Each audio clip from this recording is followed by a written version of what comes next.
A plaque to celebrate the life of one of football's little-known legends has been unveiled in Gainsborough. Fred Spiksley, who was born in the town, was arguably football's first professional superstar, a 19th century version of George Best. Today, Spiksley is remembered as an amazing footballer with a colourful lifestyle. Shirley Henry has more.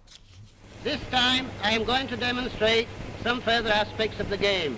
Football legend with a colourful lifestyle, this 1930s footage shows what's thought to be the first football tutorial by Fred Spiksley. Mr. Spiksley, the well-known football coach, is now showing you how a ball should be back-heeled. But who was Fred Spiksley? Should I know him? Not a convict, is he? 3 lions on his chest there. Who would that be? Thought he looked like a footballer, but I wouldn't have known who. They did portraits of him on the beaches, you know, out in the sand. And they're all from the First World War. I feel almost ashamed not knowing a hero like that. Born in Gainsborough, Spiksley was captured by the Germans during the First World War, but he escaped. And arguably his professional football's first superstar. This weekend, 70 years after his death, this plaque was unveiled in his honour. He was part of the first wave of kind of schoolboys who could first look at footballers on the field and think, actually there's a career there, I'm not necessarily going to end up in the factories.